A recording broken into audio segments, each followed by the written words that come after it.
Então, por favor, abra sua Bíblia em Gálatas, capítulo 3. Gálatas, capítulo 3. Se você tem criança pequena e você quer usar o berçário, ou deixar eles lá usarem o berçário, pode fazer isso. Nosso diácono de plantão está ali para auxiliar naquilo que for necessário. Só lembrando que a responsabilidade é dos pais, por conta e risco, tá bom? Você pode usar o berçário. Gálatas 3, queridos irmãos, a partir do verso 15 ao verso de número 25. Quando eu estava estudando esse texto essa semana, eu fiquei pensando que a pregação expositiva, o método de pregação expositiva é o melhor método que existe para expor a Bíblia. O melhor método. Mas além de ser um método que traz muito crescimento para a igreja, porque a Bíblia é exposta diante dos nossos olhos. Nós não fazemos forçação de barra, nós abrimos a Bíblia e nós expomos então aquilo que está no texto. E deixamos então, como bons presbiterianos que somos, acreditamos que na sua soberania Deus fala através da palavra de Deus. Mas é um desafio para o pregador, sobretudo quando nós fazemos uma pregação expositiva e sequencial de um livro. Porque às vezes você depara com um texto que você fala assim, esse aqui, em sã consciência, eu nunca pregaria, se fosse para escolher. Não é? Então, se eu não estivesse pregando sequencialmente, eu pularia esse texto, porque é um texto desafiador, é um texto que, na primeira leitura, nos traz dificuldades de entendimento, mas nós entendemos que toda a palavra de Deus é palavra de Deus. E nós precisamos estudá-la e tentar, de alguma maneira, aplicar esses princípios à nossa vida. E nós vamos fazer isso nessa noite, ao menos tentar fazer isso. Então vamos lá, Gálatas capítulo 3, do verso 15 ao verso de número 25. Irmãos, falo como homem, ainda que uma aliança seja meramente humana, uma vez ratificada, ninguém a revoga ou lhe acrescenta alguma coisa. Ora, as promessas foram feitas a Abraão e ao seu descendente. Não diz, e aos seus descendentes, como se falando de muitos, porém, como de um só, e ao teu descendente que é Cristo. E digo isto, uma aliança já anteriormente confirmada por Deus, a lei que veio 430 anos depois, não a pode abrogar, de forma que venha a desfazer a promessa. Porque se a herança provém de lei, já não decorre de promessa, mas foi pela promessa que Deus a concedeu gratuitamente a Abraão. Qual, pois, a razão de ser da lei? Foi adicionada por causa das transgressões, até que viesse o descendente a quem se fez a promessa, e foi promulgada por meio de anjos, pela mão de um mediador. Ora, o mediador não é de um, mas Deus é um. E porventura a lei contraria as promessas de Deus? De modo nenhum. Porque se fosse promulgada uma lei que pudesse dar vida à justiça, na verdade, seria procedente de lei. Mas a Escritura encerrou tudo sob o pecado, para que, mediante a fé em Jesus Cristo, fosse a promessa concedida aos que creem. Mas antes que viesse a fé, estávamos sob a tutela da lei, e nela encerrados, para essa fé que de futuro haveria de revelar-se, de maneira que a lei nos serviu de aio para nos conduzir a Cristo, a fim de que fôssemos justificados por fé. Mas tendo vindo a fé, já não permanecemos subordinados ao aio. Vamos orar? Senhor, dá-nos graça para que nessa noite possamos entender a Tua palavra e que ela seja uma porção que venha alimentar o nosso coração. Nós cremos que a palavra do Senhor tem resposta para todas as coisas e todos os nossos questionamentos. E é natural que todos chegamos nessa noite aqui, nesse lugar, tenhamos desafios de vida, desafios pessoais diversificados. Mas cremos que o Senhor é o Deus que tudo pode e pedimos que o Senhor então assente a tua palavra aos corações famintos dessa noite. Essa é a minha oração em Jesus Cristo. Amém. Amém. Quando eu estou relendo a carta aos Gálatas, nesse tempo que eu estou estudando com vocês, eu fico impressionado, lendo os pormenores dessa carta, com o nível do conhecimento teológico do apóstolo Paulo. Eu fico percebendo isso. E se você puder fazer isso, quando você ler essa carta novamente, perceba o nível, a profundidade de conhecimento teológico que esse pastor tem. Eu fico pensando assim, o que seria dessa igreja se não tivesse um pastor tão bem preparado para combater as ameaças, os falsos ensinos que estavam penetrando as portas daquela igreja de forma tão sorrateira. E quando nós lemos de forma mais apropriada a carta aos Gálatas, haveremos de perceber que o maior desafio de Paulo aqui nessa igreja, em relação às igrejas da Galácia, era de ordem apologética.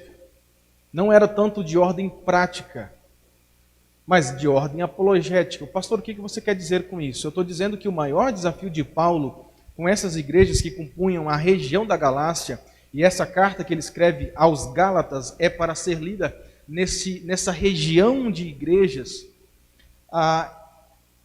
ele tem um maior desafio de apologia, de defender a fé. O maior desafio de Paulo aqui é defender a fé cristã que ele crê. Porque em todo momento da carta, Paulo está aqui respondendo a argumentos dos judaizantes. E eu fico impressionado, gente, com a destreza argumentativa de Paulo. Como é que Paulo demonstra a sua destreza, a sua profundidade teológica, o seu profundo conhecimento, quando ele vai responder essa igreja, quando ele vai escrever essa igreja. E daqui eu já penso em uma primeira aplicação. A primeira aplicação que eu fico vendo já a nível introdutório é que na igreja a principal função do pastor deve ser o ensino, a docência. Os livros do Novo Testamento, as cartas de Paulo, evidenciam essa função de forma muito clara para nós. Eu me lembro quando nós morávamos em Cape Town, e nós morávamos lá e estudávamos numa escola que ficava nas dependências de uma igreja anglicana reformada. Eu tenho tanta saudade daquela igreja, a St. James. Eu volta e meia eu ainda entro no site da igreja para ouvir o pastor pregar. Como eu gostava daquele pastor. A clareza e a profundidade é algo muito inerente na exposição dele. Mas lá tínhamos uma professora chamada Liesel, que fazia parte dessa igreja, ela cantava na música da igreja e dava aula para nós. E um dia, eu muito esperto, com a cabeça de um pastor brasileiro, principalmente um pastor recém-formado, perguntei para ela assim: professora, o seu pastor, porque lá tinha alguns pastores, mas eu era, desculpa o uso do termo, mas apaixonado pelo pastor titular. Ele prega muito bem, tem um conhecimento muito, muito profundo. E eu falava assim: o seu pastor vai te visitar? Ela diz assim: todas as vezes que eu precisei do meu pastor, ele foi me visitar. Toda vez que eu precisei de um aconselhamento, de uma instrução, ele estava prontamente disposto a me ajudar. Mas o meu pastor não me visita toda semana, o meu pastor não me visita todo mês. Aliás, a função principal do meu pastor é estudar para que ele nos dê alimento sólido no domingo. Eu falei: pelo amor. Eu estou pensando que ela falaria assim para mim: não, meu pastor vai me visitar, o meu pastor não sai da casa das pessoas, o meu pastor trabalha de encanador, quando eletricista, quando necessário. Não. O meu pastor, ele precisa estudar a palavra de Deus, ter conhecimento perito, para que possa nos ensinar e para que possa defender a igreja também contra os argumentos falaciosos do nosso tempo. Sabe, gente, eu fico percebendo, vivendo dentro desse cenário eclesiástico, vendo igrejas, minha vida tem sido viver igreja, conversar com pastores que trabalham na igreja e algo do gênero. Eu fico percebendo assim o quanto muitas igrejas estão com seus púlpitos empobrecidos, porque os seus pastores deixaram de ter o estudo da palavra de Deus como prioridade na sua vida. E isso tem desdobramentos. Porque muitas vezes nós estamos vivendo uma demanda, mas a demanda do nosso tempo não é apenas de ordem prática. Os desafios do nosso tempo, os desafios de ser igreja do nosso tempo, tem muito a ver com apologética, com defesa da fé. As investidas que nós recebemos por sermos cristãos diz respeito ao embate diretamente da nossa fé, e nós precisamos ter então condições argumentativas para defender os princípios daquilo que cremos. Deixa eu dar um exemplo do que eu estou querendo sistematizar aqui. Recentemente nós estávamos vendo aí, saiu em todas as mídias, aquela drástica, aquele drástico cenário que aconteceu com aquela criança que foi estuprada e logo teve a concessão da lei para que fizesse um aborto. Nós vimos por aí muitas pessoas discutindo a matéria. Vimos discussões por ordem da medicina, vimos discussões por ordem da psicologia, vimos discussões avaliando aquele episódio por várias óticas. E os nossos filhos, nossos jovens e adolescentes, eles estão entendendo as demandas do seu tempo por várias óticas. Mas aí quando ele vem para a igreja, ele não consegue achar na igreja uma discussão argumentativa pelo viés do Evangelho, que vai responder às demandas do seu tempo pelo viés do Evangelho. E o que nós esperamos então dessa nova geração?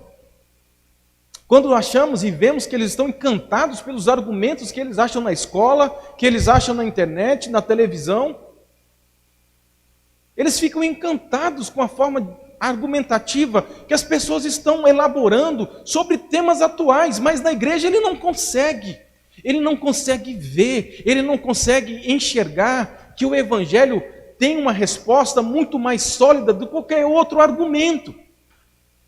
Por quê? Existem várias razões, e uma delas é que o nosso púlpito está empobrecido. É porque, às vezes, nós, como igreja, pensamos a figura dos pastores de uma outra forma. O pastor precisa fazer de tudo para todos a tempo certo. Mas Paulo está dizendo para nós, indiretamente, que a prioridade pastoral é ensinar a palavra de Deus com profundidade e solidez. Perceba o quanto Paulo responde aos dilemas daquela igreja com profundidade. Paulo não é raso. Paulo ele fundamenta os seus argumentos em cima de teologia do Antigo Testamento, justificação, união com Cristo. Há fundamento aqui. Então, gente, depois que Paulo responde grandes coisas nessa carta, ele agora vai responder uma outra questão. O coitado do Paulo, eu fico até com dó de Paulo quando eu leio Gálatas, porque quando ele termina de responder um problema cabeludo, surge outro. Parece que ele não tem descanso. E agora, ao texto anterior, a resposta ao problema era: Abraão foi justificado por obras ou por fé? Paulo respondeu, foi por fé nas promessas de Deus.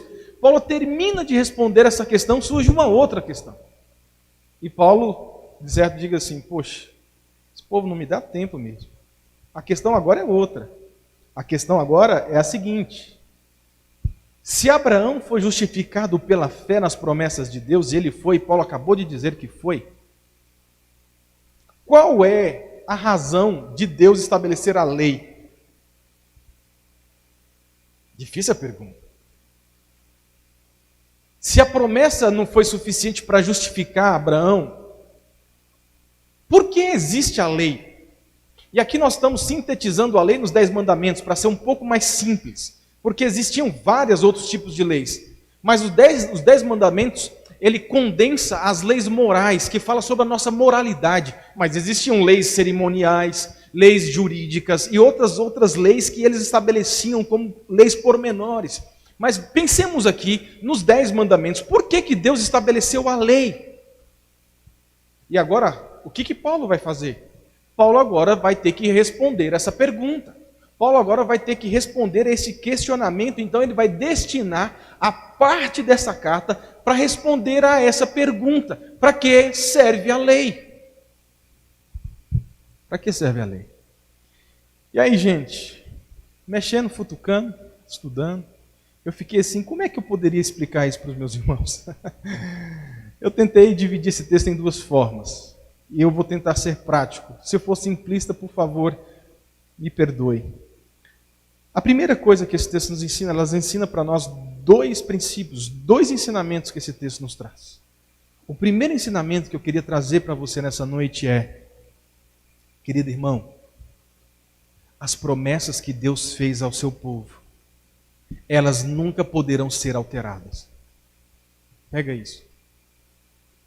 As promessas que Deus fez ao seu povo nunca poderão ser alteradas. É isso que Paulo vai falar do verso 15 ao verso 18. Gente, vamos tentar entender isso aqui.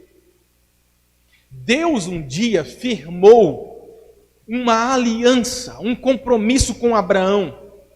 E os termos dessa aliança nunca poderão ser alterados. Perceba comigo aqui, preste atenção aqui.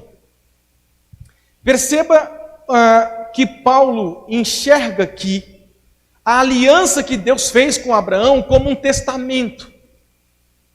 Verso de número 15. Volte a sua Bíblia aí. Paulo diz: irmãos, humanamente falando, ninguém pode anular um testamento depois de ratificado, nem acrescentar-lhes algo. Vamos lá. O testamento, gente, ora assinado, um documento ora assinado, um testamento ora assinado pelas partes, ele não pode ser mais alterado. Nós temos aqui alguns advogados e vão me confirmar isso. Uma vez que você assina um testamento, que você assina um documento, as partes assinam aquele documento, aquele testamento passa a ter um valor legal, aquele testamento passa a ser lei, ele não pode ser mais alterado. Deixa eu dar um exemplo do que eu estou querendo dizer. Deixa eu pegar o exemplo aqui do meu amigo presbítero Vanderlan. É coisa boa. Tá. Digamos que o nosso nobre chaparral, ele resolve dividir toda a sua fortuna ainda em vida com as meninas dele. Ele tem uma fortuna e ele quer dividir em vida. Aí ele chama o doutor Luciano e fala assim: Luciano, faz um testamento para mim. E nesse testamento, eu queria pegar toda a minha fortuna, aluguéis, casa, carro, chácara, tudo. Eu quero vender tudo, e eu quero repartir para as minhas duas meninas. Urânia, você não vai entrar agora, é só um exemplo. E aí ele diz assim: Luciano, eu quero que você coloque no testamento 70% para Jordana e 30% para Mariana. A Mariana até saiu. Porque a Mariana mais nova, ela pode trabalhar depois e adquirir, ok?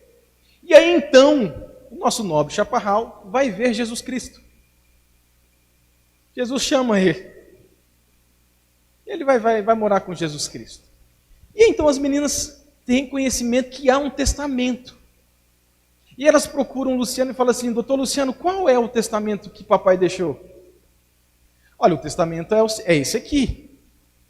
O testamento diz que Jordana tem 70% das coisas e Mariana tem 30%.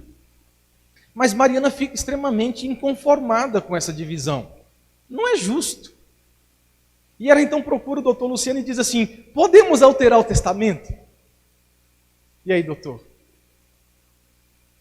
Não. Não pode. Porque uma vez que as partes assinaram o testamento, o documento, aquilo agora passou a ter, ainda bem que ela não ouviu, aquilo virou lei. Aquele testamento não pode ser alterado. Vocês estão entendendo o que está acontecendo? Didaticamente, então, Paulo usa esse termo da advocacia usa como exemplo para ensinar algo muito simples. A aliança que Deus fez com Abraão, a aliança, o pacto que Deus fez com o seu povo, não pode ser alterado. Não pode.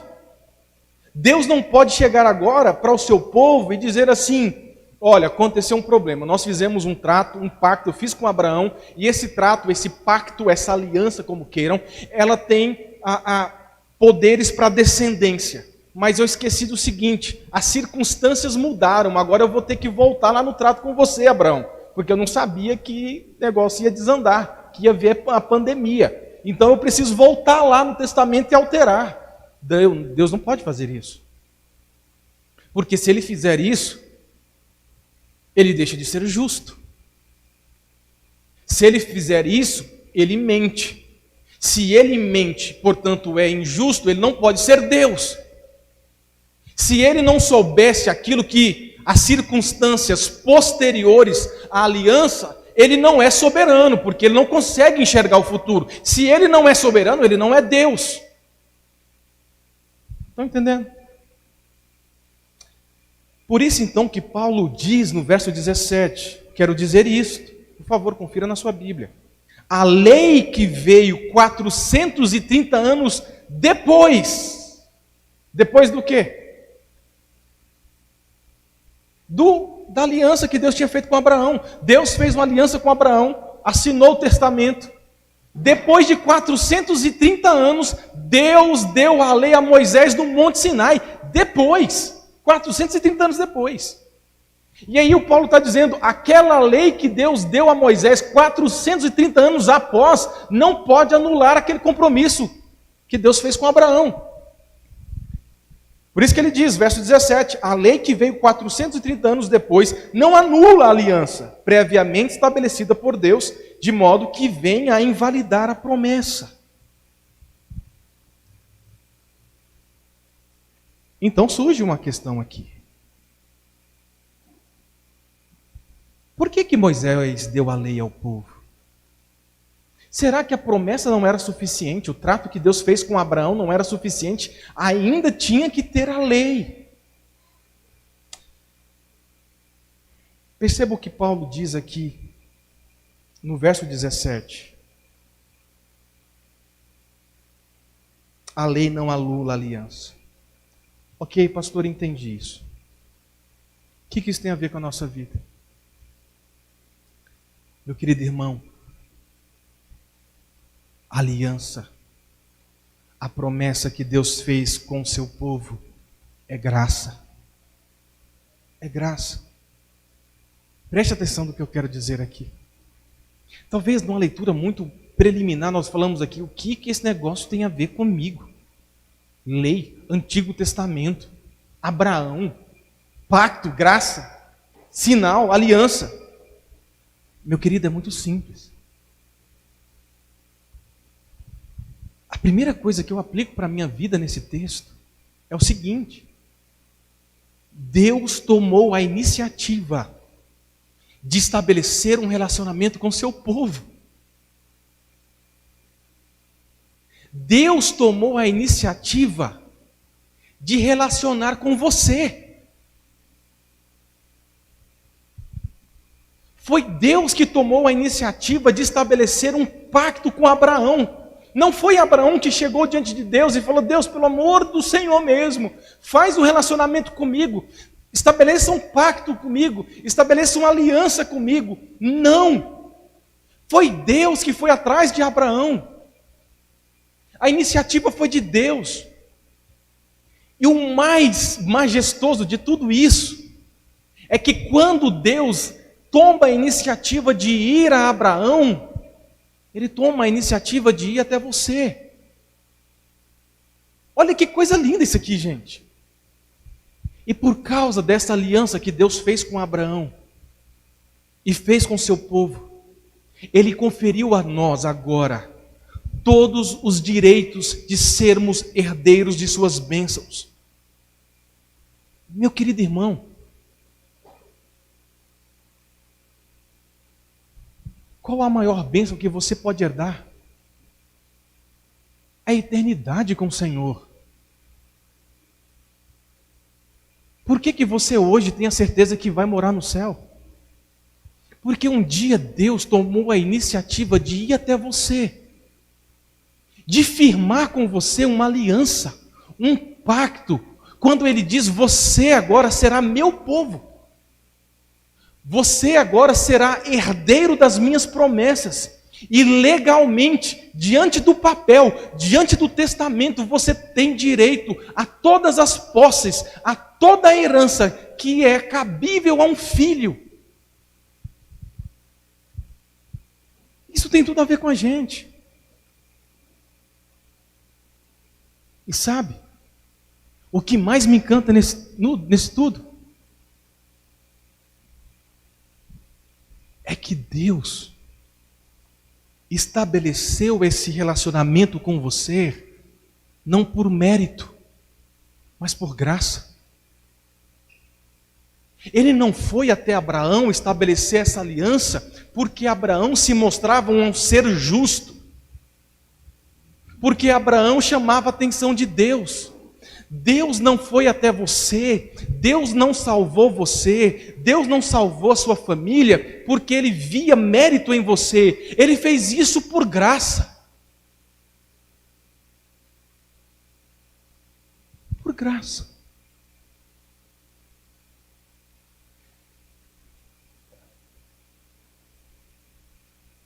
E tem algo mais. Depois que o Pai estabeleceu esse relacionamento com você, colocou você dentro da família dele e passou a dar a você todos os benefícios de filho, ele redigiu isso. Isso é pacto. Isso é aliança. Ele fez isso. E sabe qual era ou qual foi a tinta da sua caneta? O sangue de Jesus na cruz.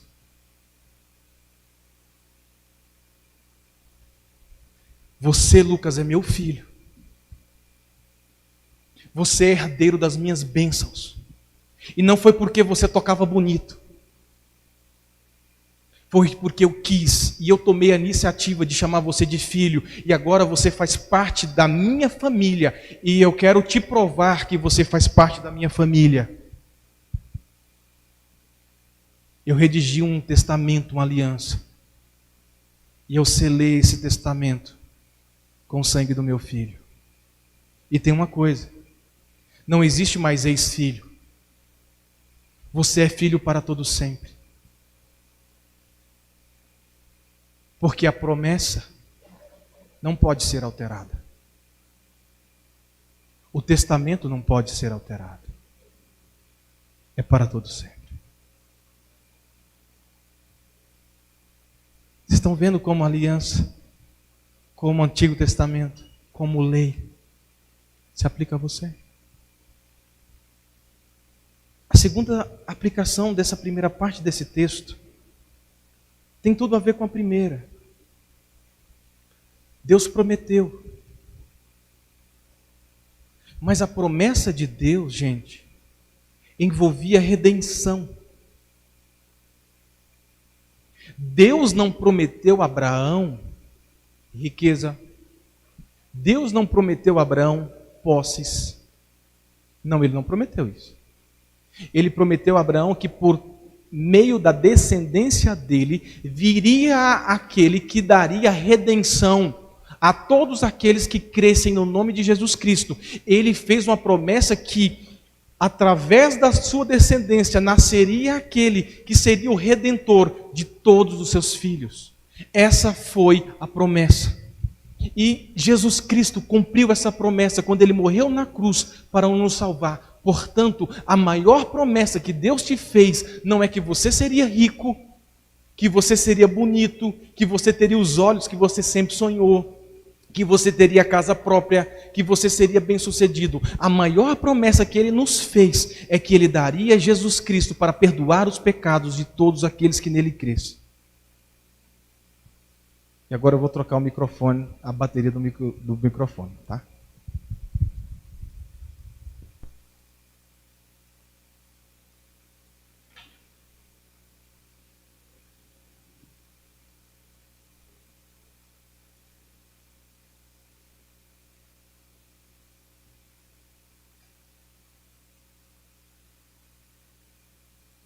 Então, o que eu fico vendo de gente frustrada, crente frustrado, quantas e quantas vezes eu atendi crentes de toda espécie, frustrado com Deus. Porque eu tinha que ter isso. Eu acreditei que teria, não tive. Porque era para ter isso, não tive, frustrado. E a primeira pergunta que eu faço para essa turma é: quem te prometeu isso? Venha que você vai ter. Quem te prometeu? Porque Deus nunca prometeu. Tem muita gente que vai trabalhar a vida toda, vai ser um homem e mulher honesta, vai morrer pobre. Tem gente que vai ter muito dinheiro, vai adoecer, vai ter dinheiro para custear todo o tratamento, vai morrer da doença.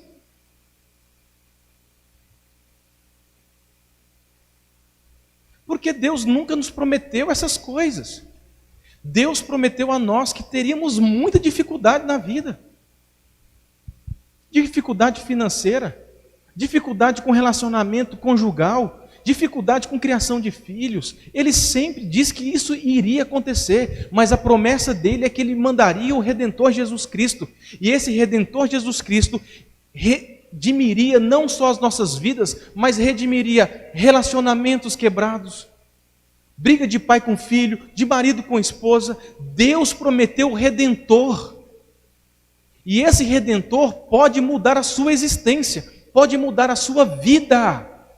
Foi isso que Deus prometeu à sua igreja. Então, gente, cuidado. Cuidado com a frustração. Porque talvez você está crendo que Deus fez uma promessa e esperando uma promessa que Deus nunca fez. Então o problema não é de Deus, o problema é seu. O problema é nosso. Segunda coisa que esse texto nos ensina, e a última. Eu tenho a impressão que o som está rachando, né? Pode continuar? Será que ele aguenta até o novo tempo? Só Deus sabe. Está vetado qualquer coisa que fala de compra aqui, hein? Pelo amor de Deus. Nós só podemos comprar tijolo. Não mais, né? Tijolo também já... Piso, cerâmica. Agora nós temos que comprar. Vamos lá. Segunda coisa que esse texto nos fala. O que mais você precisa na sua vida de um Redentor?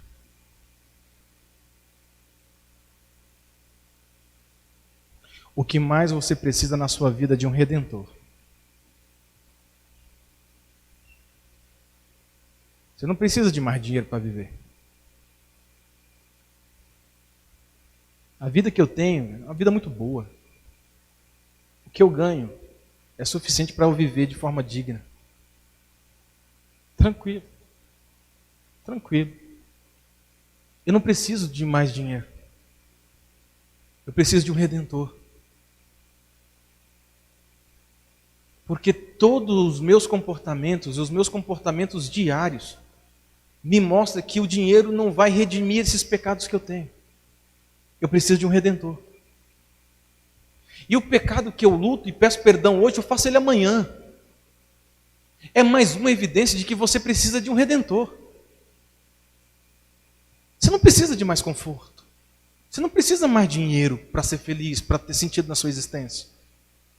Você precisa de alguém que vai resgatar o seu coração do pecado. Você precisa de alguém que vai dar a você condições de ser feliz e contente com aquilo que você tem. Então o que você precisa é de um Redentor. E Paulo vai dizer isso para nós já na parte final, na segunda parte desse texto que nós lemos, do verso 19 a 25. O pecado, gente, afetou todas as esferas da nossa vida. Todas as esferas da nossa vida foram afetadas. Tudo, o seu pensamento, o seu desejo, a sua vontade, tudo foi afetado pelo pecado. Então o que você precisa é de redenção. É isso que nós precisamos. O grande problema é que, invariavelmente, nós achamos que a redenção pode ser encontrada nas coisas criadas. Esse é o grande problema do ser humano. Hoje o Diego estava muito bem falando sobre a depressão aqui, falou muito bem para nós.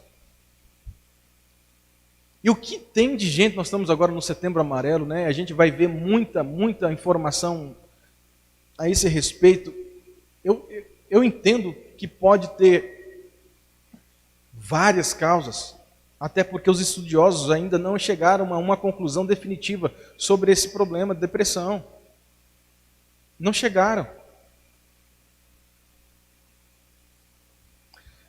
Mas eu estou apostando também que grande parte das frustrações, decepções, tristezas, angústias que o nosso mundo vive, as pessoas vivem,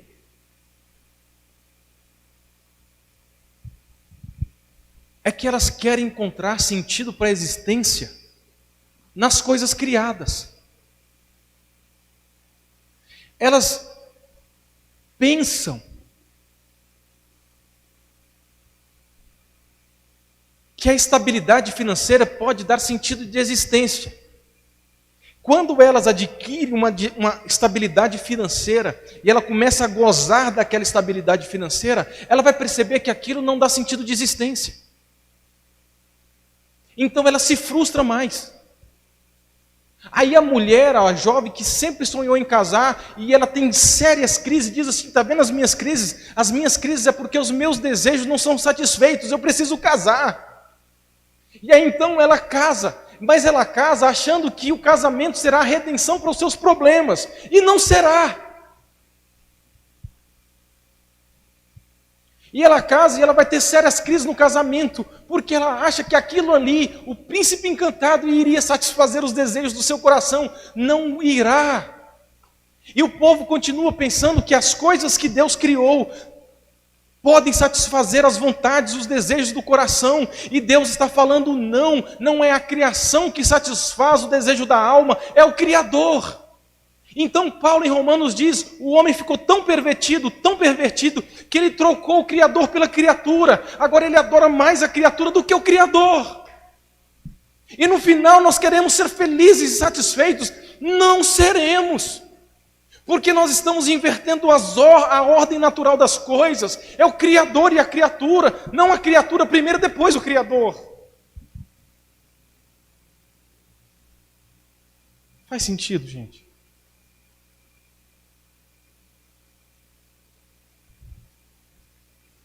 Mas a pergunta ainda não foi respondida. Paulo, por que a lei foi estabelecida? Essa é a pergunta. Então Paulo vai responder essa pergunta, e nós vamos responder com ele caminhando para o final. Paulo responde no verso 19, aliás, o verso 19 é a pergunta central. Qual, pois, a razão de ser da lei? Então Paulo vai gastar esse restante aí do verso 19 respondendo essa questão. E já na segunda parte do verso 19 ele vai responder: ela foi acrescentada por causa das transgressões. E aqui Paulo estabelece duas razões porque Deus estabeleceu a lei e deu a lei a Moisés. Primeira coisa, você sabe por que a lei existe?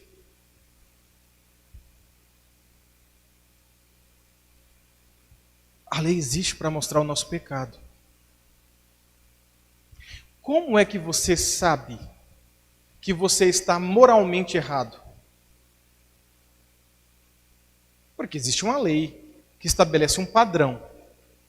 E toda vez que eu firo esse padrão, eu estou transgredindo uma lei e, portanto, eu estou errado. O que te orienta no trânsito? As leis de trânsito. Como é que você sabe que você está errado?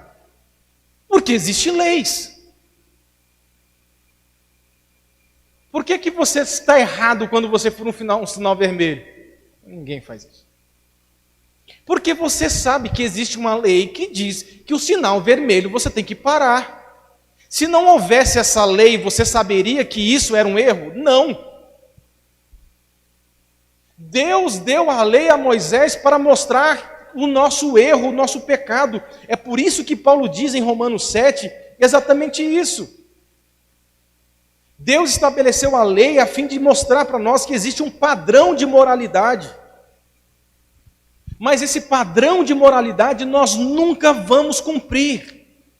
Ou você pode cumprir cabalmente os 10 mandamentos? Pode? Não pode. Não pode.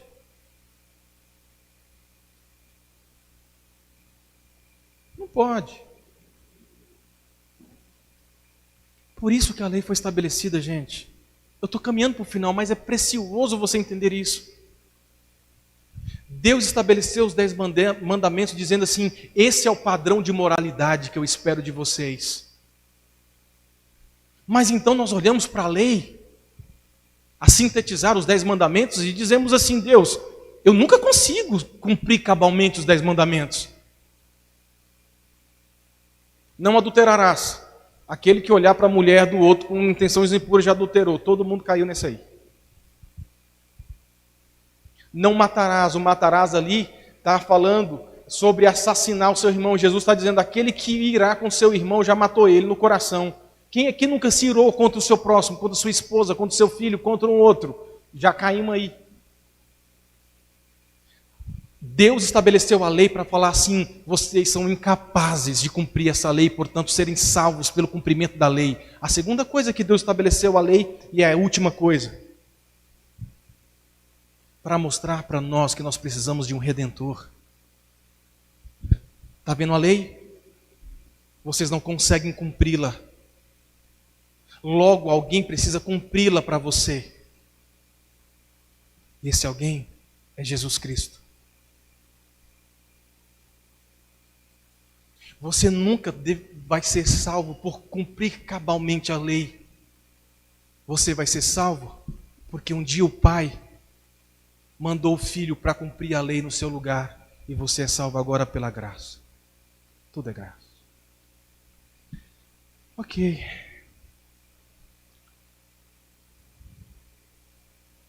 Eu queria terminar esse texto fazendo uma pergunta para você.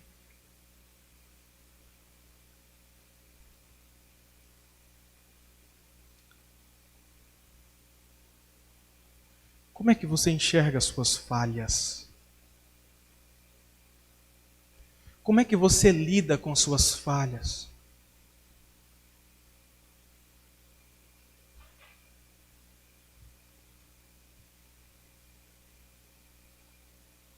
Como você se enxerga quando você comete um erro que você não queria cometer, mas você comete? Qual é a sua resposta a isso? Sabe, gente? A grande utopia é achar que nós não vamos falhar. É como pensar que nós vamos cumprir cabalmente os 10 mandamentos. Nós não vamos. Você vai falhar. Eu vou falhar. Eu vou falhar como pai, eu vou falhar como esposa, eu vou falhar como pastor, eu vou falhar como filho, como cidadão, eu vou falhar.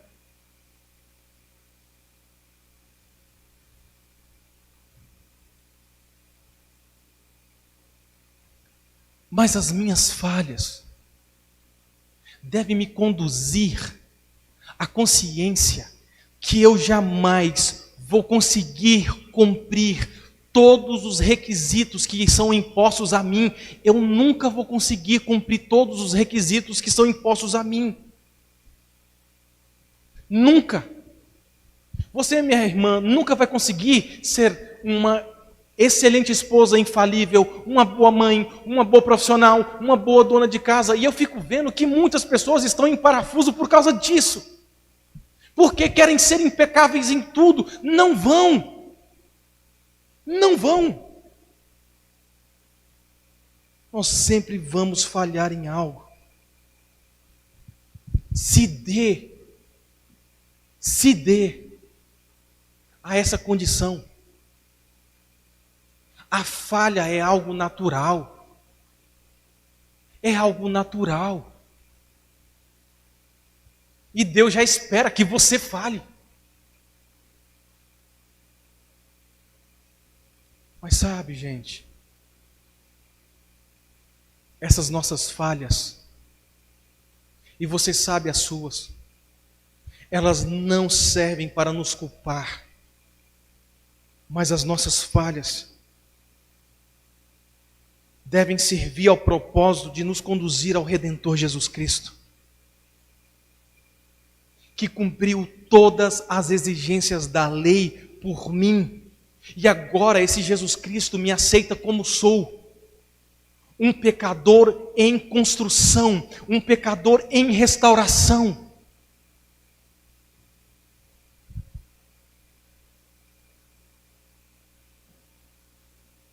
Eu não posso me condenar pelo fato de não cuidar da minha esposa como deveria. Mas as minhas falhas como um pastor da minha esposa, como um pastor da minha filha, me deve conduzir a Cristo. É diante do Senhor que eu equalizo tudo isso. Senhor, o Senhor mandou eu pastorear a minha esposa, a minha filha, conforme Deus, Cristo governou a sua igreja, pastoreou a sua igreja, cuidou da sua igreja, mas eu não consigo. Eu não consigo.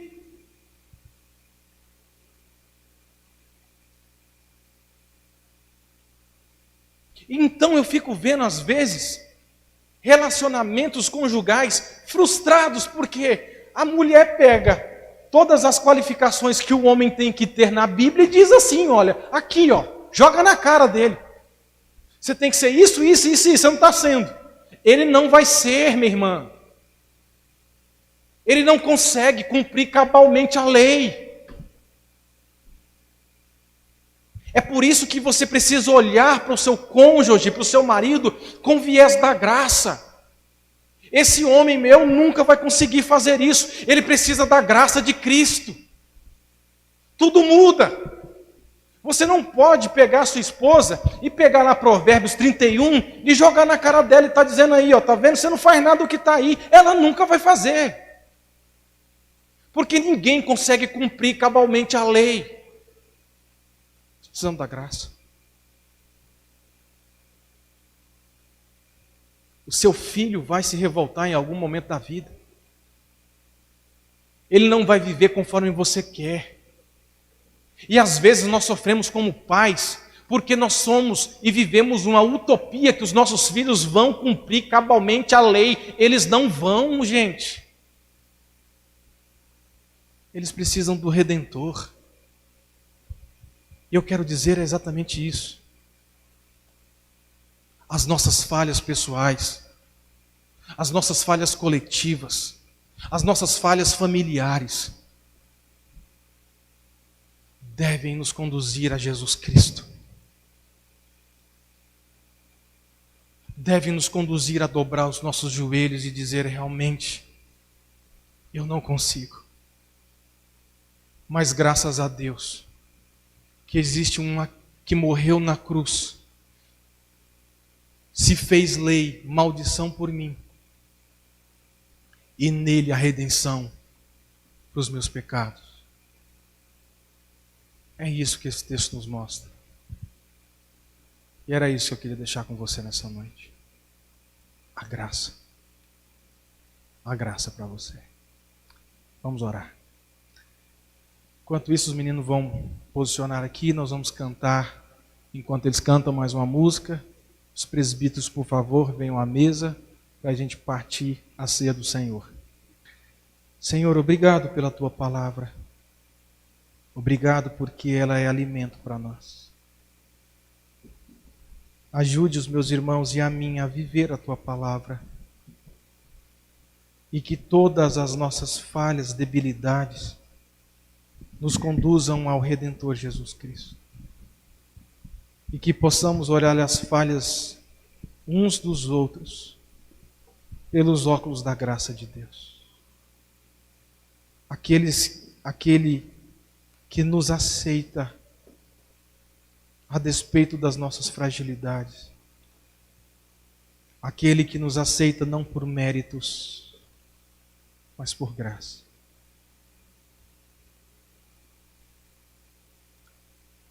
Prepare o nosso coração para participar da ceia. Santifica, Senhor, esses elementos, separa-os para o fim espiritual nessa noite. Que ao partir a ceia, sejamos alimentados por ela, pela presença real e espiritual de Cristo aqui. Nós oramos em Cristo. Amém.